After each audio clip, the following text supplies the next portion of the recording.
All righty, everyone. I'm going to get a quick drink and we'll get going here.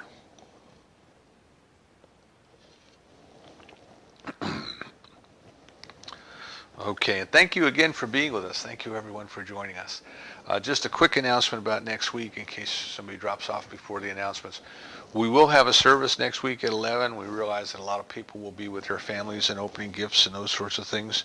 But we will go ahead and do the service at the normal time, and then it will be up on the YouTube channel for streaming later. So if you can't join us in real time, you can just time shift, and when you get a chance, just join in. Next week we're going to talk, as we do every Christmas, we're going to talk a little bit about the metaphysical interpretations of the Christmas narratives. You know, how are the stories that we find in the New Testament, how are they kind of pointing us to these things that we've been talking about this month? Today I want to look at different traditions for this time of the year, the different traditions that exist around the world, and see how they tie together. And the spirit here of what we're looking at is we are more alike than we are different. We as human beings, as spiritual beings, we are more alike than we are different. And there is something within our psyche, something within our souls that is stirring, that is moving, and it comes out and it expresses itself in different ways in different cultures. You know? Joseph Campbell, who did the work on mythology, he talks about how there are certain fundamental principles that are common to all human beings, and we each try to express those principles in a manner that makes sense to us in the context of our culture. So the way that he saw, for example, creation myths of the different cultures is each culture is trying to explain, you know, how are we here? Why are we here? In their own way, in the costumes and in the characters and in the colors of their particular culture. But he says if you step back far enough, if you come back a step or two, and instead of trying to focus on what is different about these creation stories, these creation myths, and I'm not using myth in a term of a falsity or a fairy tale. I'm using myth in the context of a myth is a story that holds a very deep value for us. So our deepest values are sometimes communicated in the mythologies. Even if we can't articulate what those values might be, they are there. See, they are there in the stories that are told, that are transmitted, that are accepted as true, that are believed. Right? Campbell tells us that one religion looks at another and says, "Oh, well, their story is just a story. Their mythology is just a story. It's not real." But when they look at their own mythology, they say, "But ours is real." See, so the mythology that we accept as true, that represents our religion. That represents the deepest values that we hold. And what Campbell was asking us to do is, if you step back far enough from this, you'll see that other cultures are trying to express the same values. They're trying to say the same thing in their own way, in their own unique way.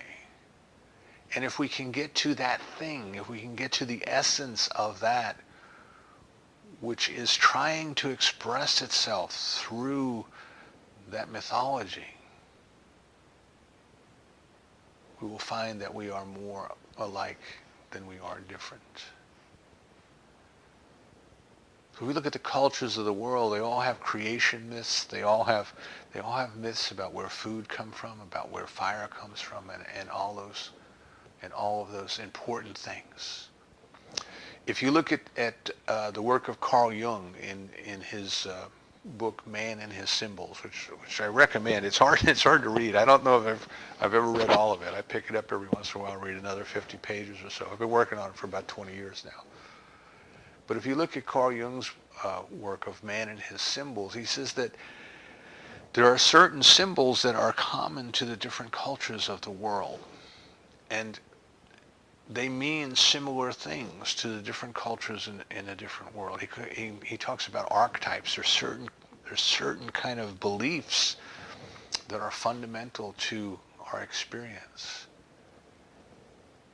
And if we recognize then that and he was looking at dreams especially, that if we look at our dreams, that we have similar dreams from different cultures, and we dream these same symbols in different cultures,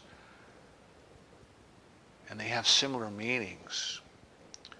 He talks about the collective unconscious. There is something there that unites us. There is something there that is common to us. There is something that is bubbling up through each and every one of us in each and every culture that's coming up from this thing that he called the collective unconscious.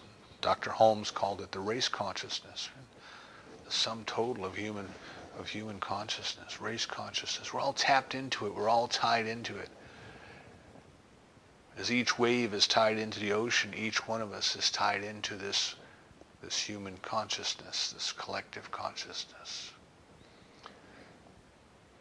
So if we understand what Campbell and what Jung are telling us, then, is if we look at different rituals, as Campbell told us, the ritual is the reenactment of the myth. And for those who understand the myth, it requires no explanation. In fact, if you try to explain the ritual, if you try to explain the myth, you lose it. You can't. It's something that's innate. It's something that is just within us. The Stoic philosophers said we get our values with our mother's milk. We get our values at our mother's breast. It is just such an integral part of us, you see. We just accept these things as being so, and we never question them. So for the participant in the ritual, they are reenacting the mythology, and it needs no further explanation. They are reliving it. They are experiencing it. So we take these ideas and we kind of come to the topic for today, which is, well, why is Christmas in December anyway? First of all, why is it in December? And second of all, why is it even important? Why is it even a good question to ask? And I think it's a very important question, because if we can come to an understanding of why Christmas is in December,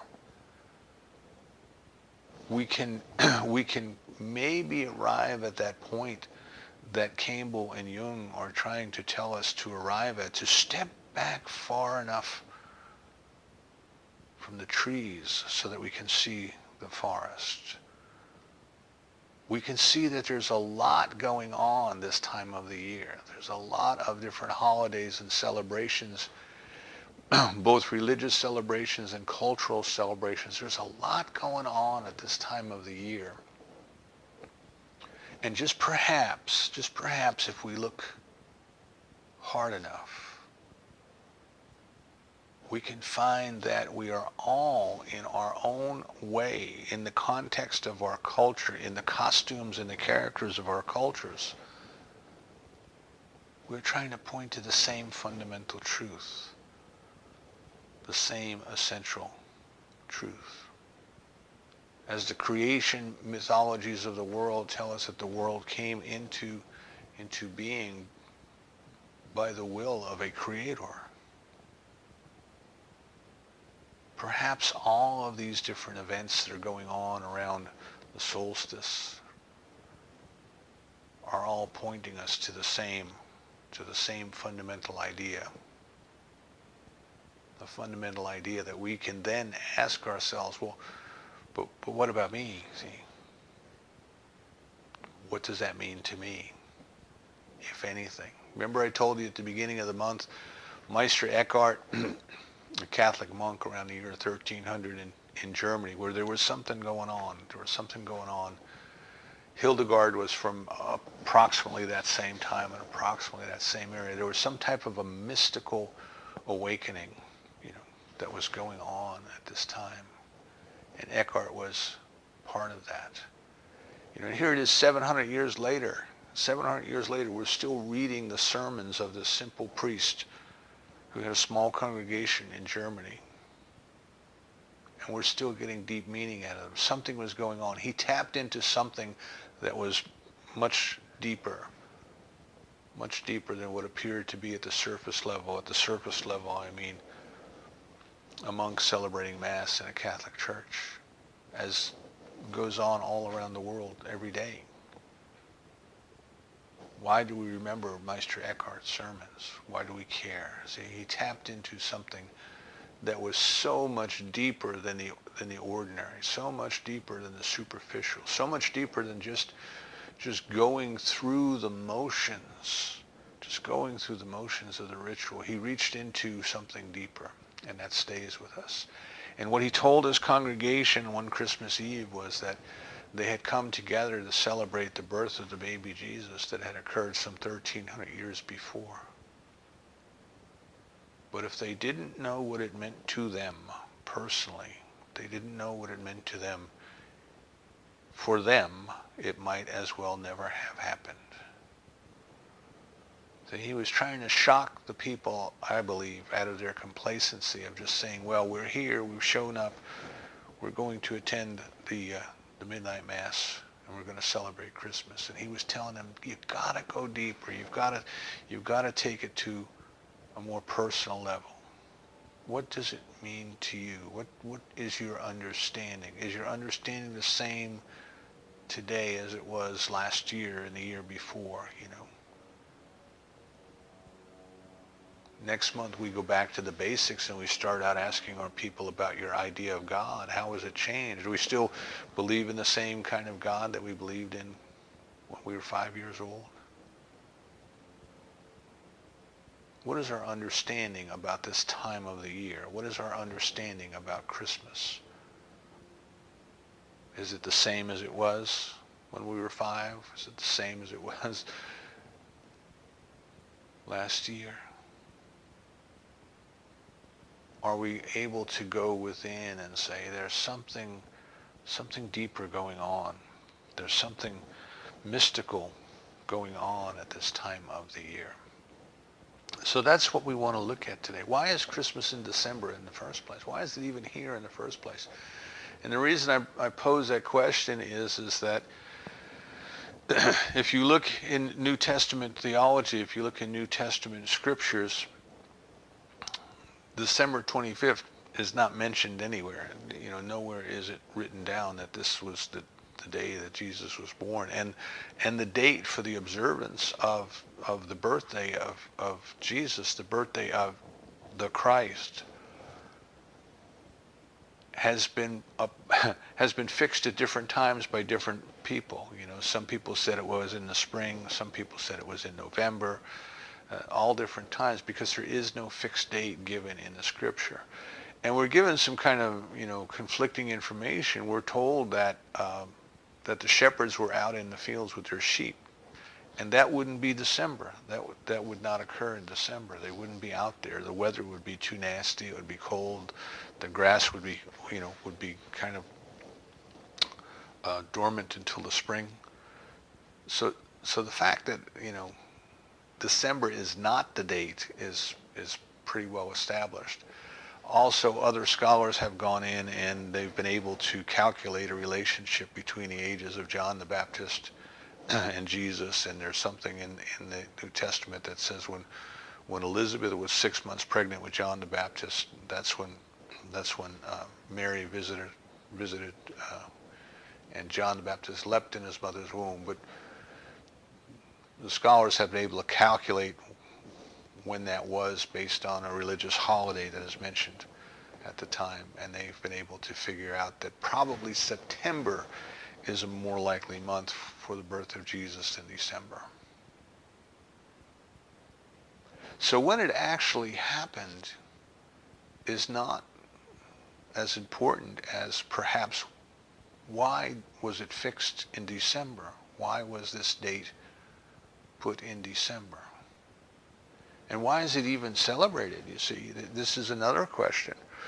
In the early days of America, when the colonists come over, some of the first colonists to come over to Massachusetts and Plymouth Colony were Puritans. Now the Puritans, of course, were from England, and what they were purifying was they wanted to get rid of anything that was Catholic.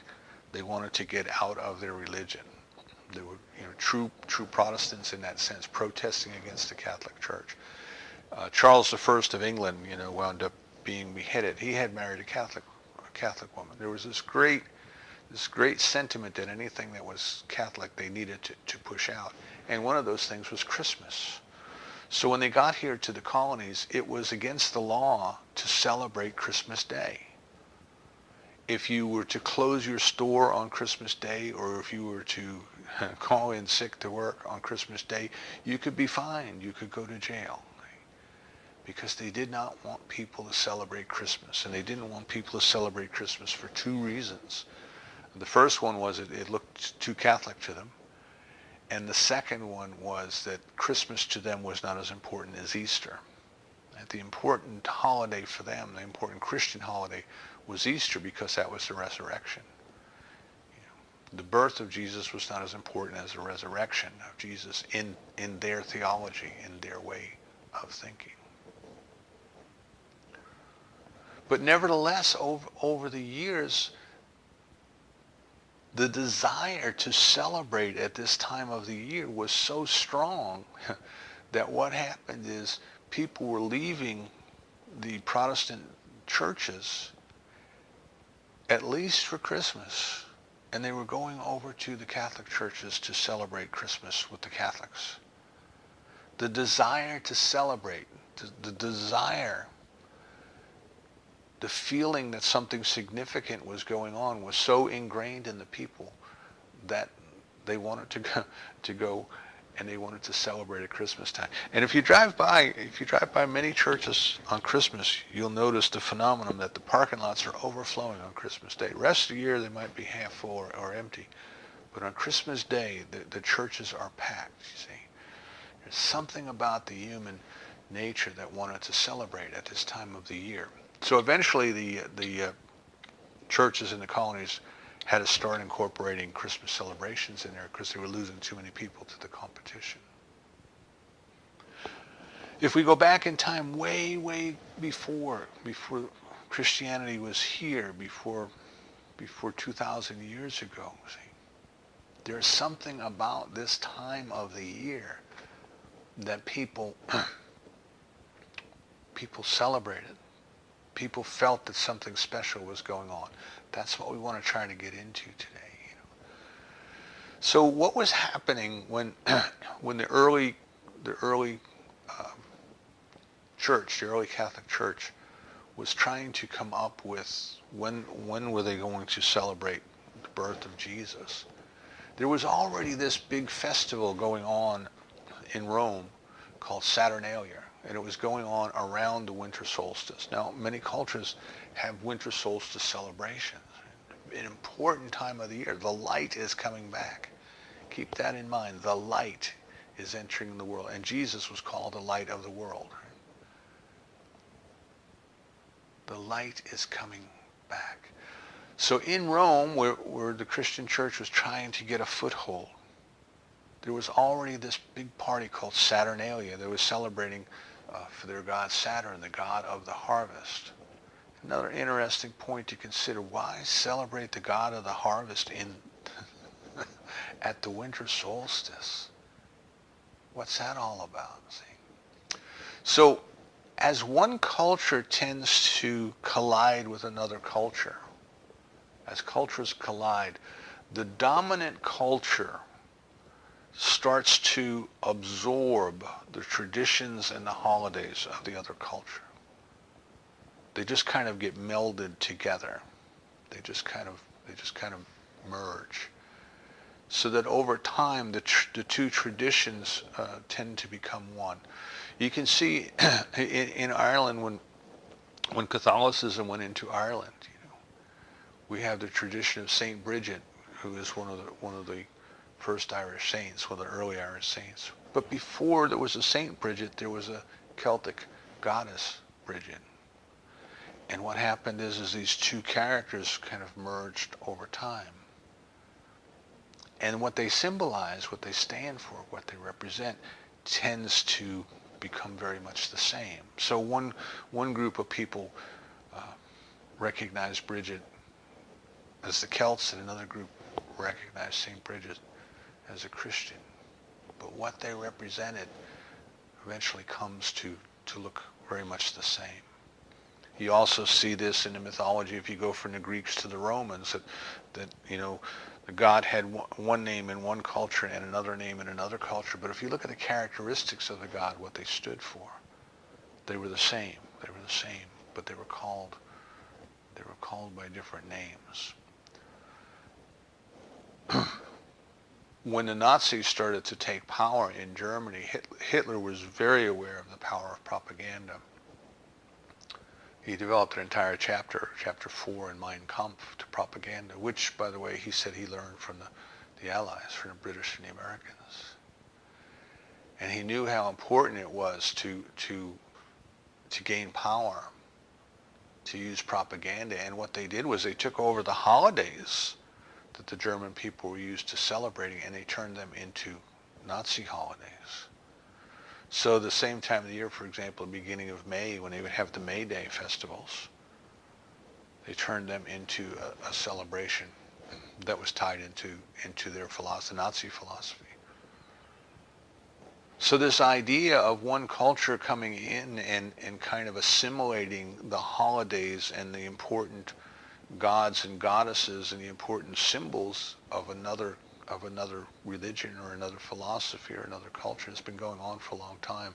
So what happened is when the early church was trying to say, well, when do we want to celebrate Christmas? They said, well, let's celebrate it during Saturnalia. People are already partying anyway. If we try to take Saturnalia away from them, they're gonna rebel. They're gonna continue to party anyway. So let's just take this and make it one of our holidays. So we'll get all these people who are used to celebrating Saturnalia, we'll get them to come over and they'll start to celebrate Christmas. So politically we can see how that unfolded. But perhaps what is more important is, why was there even a celebration of Saturnalia at that time? If we go to the Norse countries, a little bit colder, we go a little bit further north, they had the Yule celebration. Now, this time of the year was very cold. People didn't go outdoors very much. They stayed inside. They had harvested their crops. They had slaughtered the animals and smoked and preserved the meat for the following year. They had brought in the grapes. They had wine. So they were indoors. They had food to eat. They had drink. They had the Yule log, which that was the purpose of the Yule log. It was a big, thick log that burned on the fire for the Yule period. And they celebrated. This spirit of festivity, this spirit of celebration has been with us for a very long time. And then we start to bring into it the solstice. And what is the solstice all about? It is about the light coming back. You see, the light is coming back. You take that over and you look at the Jewish celebration of Hanukkah. The lamp in the temple, the lamp burned longer than it should have. It should have only burned for one day, but it burned for 8 days. The light was with the people. There's something about this concept of the light as representing spirit that seems to resonate with our hearts. This idea of being consumed with the fire that doesn't burn. Moses saw the fire that didn't consume in the burning bush. And that is a metaphor for meditation. We get into a deep meditation and our hearts are on fire. In the Hindu traditions, we have the Kundalini energy rising like a fire, like a lightning bolt rising up through our spine. If you go through a town and there's a Methodist church, you'll probably see a cross on the side of the church. It's a Christian church, but it has a flame wrapped around it. The burning flame of the Holy Spirit. There's this idea that things that are spiritual are related to the light. Things that are spiritual are related to the fire, but not a human fire, not a fire that burns and consumes, but a fire that burns and it does not consume the physical. but it consumes the psychological, it consumes the spiritual, it consumes us. As Rumi tells us, as a moth goes into the flame, and it gives entirely of itself for that moment of bliss to be united with the flame, is the way he would see it.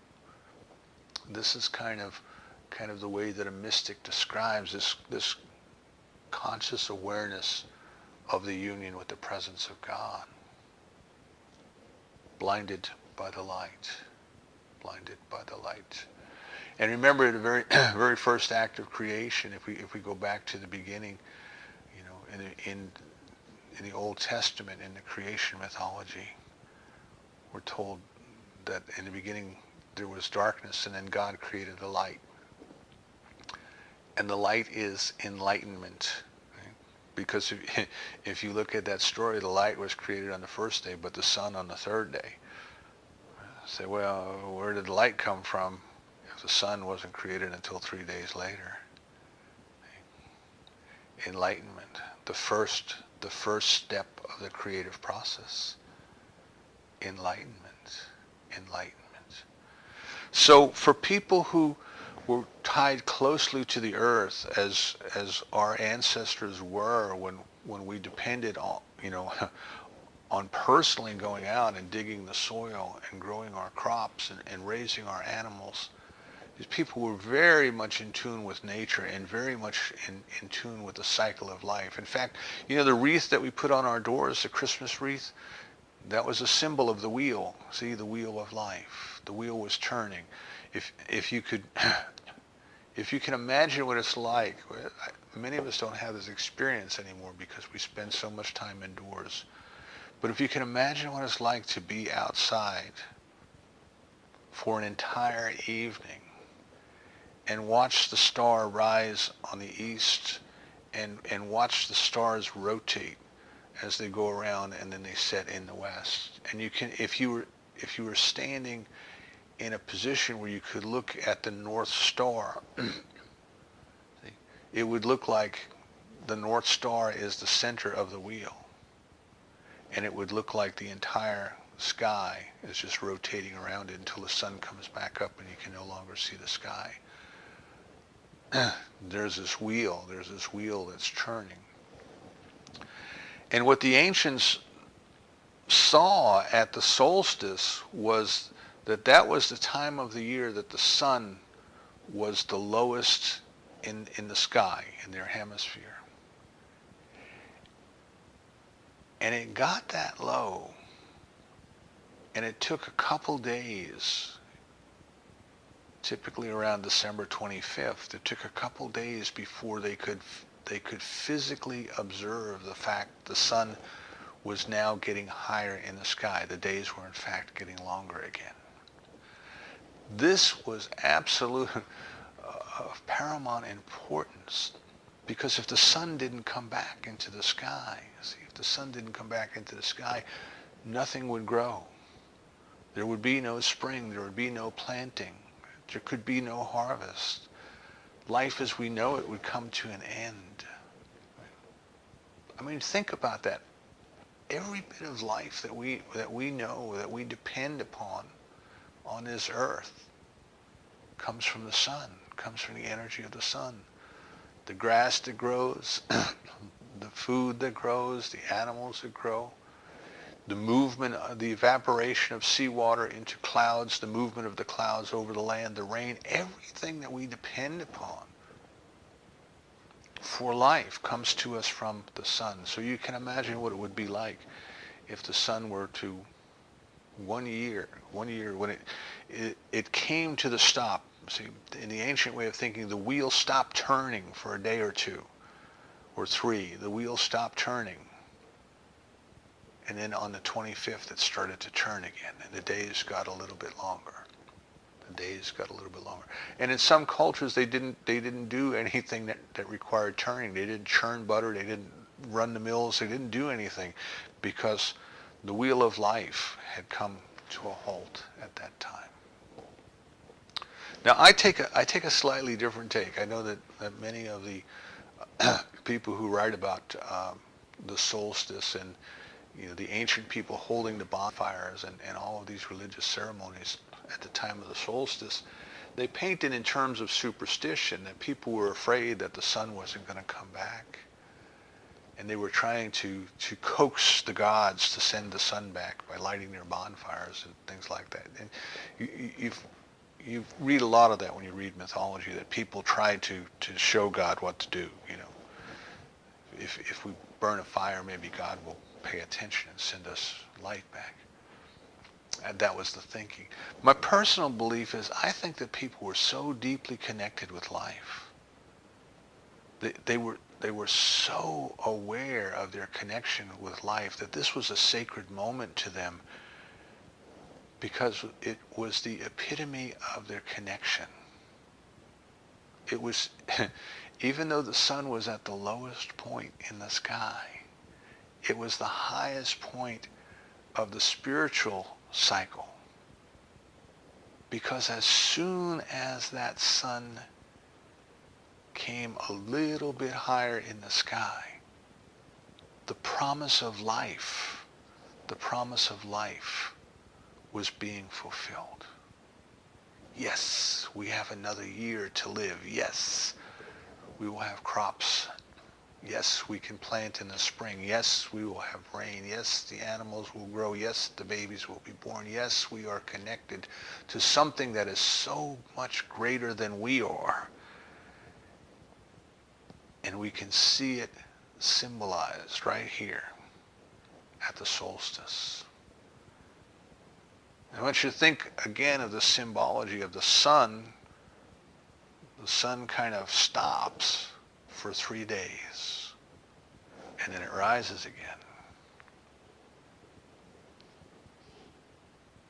When we get to the new moon, the moon kind of disappears for about 3 days, and then it rises again. And when we get to the Easter celebration, right, Jesus goes in the tomb for 3 days and then rises again. So this whole symbology, this whole symbolism of this stopping for 3 days and then being reborn and then coming back to life, it's been with us for a very, very long time. And I think what it tells us is that we are connected. We are all connected. The light in the temple burned longer than it should have. God was with the people. They were now given their freedom to practice their religion again that the Greeks had taken away from them. To the people who predated Christianity, the sun was growing in the sky again. And the crops would return to the field, and there was a promise of eternal life. See, the promise that the continuity of life was there. And this is where the Christmas tree comes from, the evergreen tree. It predates Christianity. The evergreen tree represented eternal life. The first ornaments that they put on the trees represented the apple in the Garden of Eden. So for the first peoples, it was, the apple represented death through sin, and the tree represented life through Jesus. For the people that predated Christianity, the evergreen also represented bounty and life and perpetuation of life. So here we have this kind of mystical moment, this mystical time of the year, the solstice, where the light of the world returns. And as I said, in the Old Testament, the light meant the enlightenment, the awareness, the awakening. I remember in Buddhism, they asked Buddha, who are you? What are you? Are you a god? What are you? Are you a saint? And the Buddha replied, I am awake. I'm awake. And in that philosophy, spiritual growth is awakening, an awakening. In many religions, spiritual growth is an awakening, an enlightenment. So we can take this idea of what's going on at the solstice, and we can take it purely out of the realm of the physical, and we can start to bring it into the metaphysical. We can start to bring it into the spiritual and say, so at the physical level, the symbology is that life, the continuity of life goes on, that we are connected to this wheel of life. We are connected to this circle of life. But at the spiritual level, we are connected to the source of all life. At the spiritual level, we can start to recognize that that which has created us out of itself is still with us. But it is within us. We have to allow it to be born. We have to recognize it. We have to awaken to it. The Christ within, the place where the human and the divine come together, is the Christ within. It's not just to celebrate a birth that happened 2,000 years ago. It is to take time to celebrate the birth that is taking place within us. Within us, as we start to feel our connectedness to life. As we start to realize that God is with us, always has been with us. I like that little poem you see that people put on footprints, there's something about the two sets of footprints walking down the beach, and the person says, God, you were walking with me, but what about that time when there's only one set of footprints? Where were you then? And God's response is, that's when I was carrying you. That's when I was carrying you. So to me, the mystical that we come into, what we start to come into when we take all of these things that I've been talking about and we try to put them together is that within the human soul, the spiritual part of us, right? Within the human soul is already the awareness and already the recognition that we are part of something so much bigger than we can imagine. That we are more than just physical beings having a life on this earth. That we are spiritual beings. And that every day is an opportunity for us to recognize the light within. The presence within. The love within. And that this has been going on for longer than we can imagine. That people have been awakening at this time of the year. They have been coming into some type of a special realization. Not only at the physical level of the connection with the life and the light, but at a spiritual level of connection with the light of enlightenment, the light of awareness of the presence and eternal life, beyond the limitations of physical birth and death, eternal life. It is a time to contemplate our connection to the universe. We're on this tiny little speck of dust revolving around the sun in this universe that's so big we don't even know how to measure it. But we're not victims of it. We are an integral part of it. So what I invite you to do this Christmas holiday is take that step back. See, take that step back from the trappings of the day. Recognize, first of all, that the Christmas that we have today is a creation of advertising. One show I was watching about the history of Christmas had an ad man with a smirk on his face saying, isn't it amazing what we ad men have done? We've created a holiday dedicated to shopping, and we've made the patron saint someone who lives in a department store on 34th Street. The Christmas that you see, the commercial Christmas, has nothing to do with the religious holiday. And a religious holiday, excuse me, has nothing to do with one particular denomination. For many, many different groups of people have felt something, experienced something. And what we want to do is step back far enough and say, what is that something? What is that symbol? What is that archetype? What is that something that is bubbling up through the collective consciousness, through race consciousness? What is it that the love of God is trying to tell all of humanity? And each part of humanity is interpreting it in their own way. And what does that mean to you personally?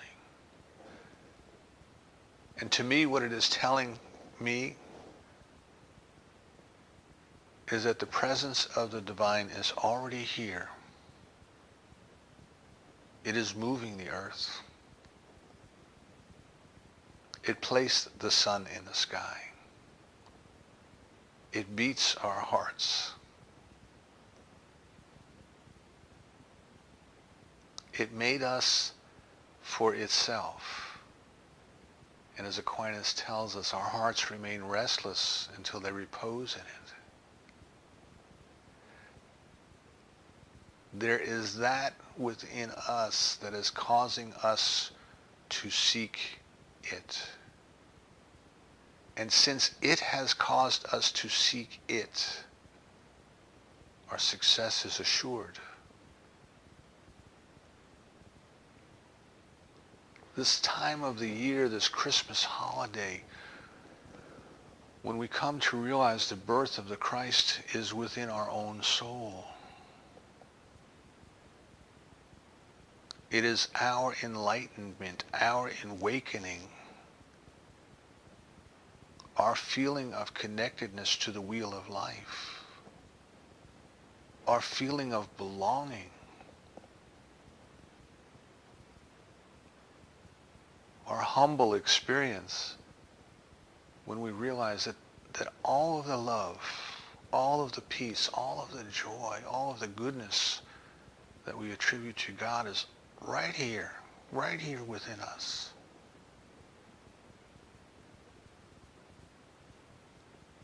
It is awaiting our recognition. It is awaiting its own birth in our consciousness.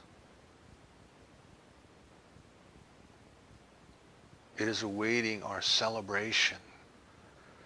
Because truly, when we make this recognition, it is a cause to celebrate. It is a cause to celebrate. We are one. We are one. We are waves on the ocean. We are one.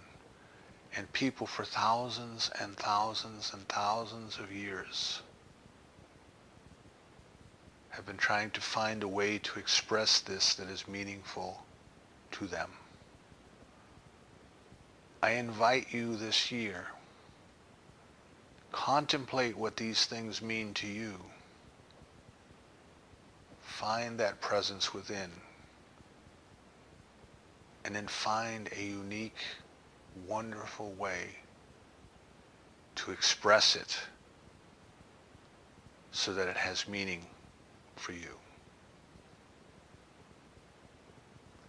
See, you are the light that has come into the world. The Christ consciousness has come into the world to awaken us. Once we begin to awaken, we recognize that we too are the light. We have to let that light burn. We have to let that light grow. We have to nurture it. We have to care for it.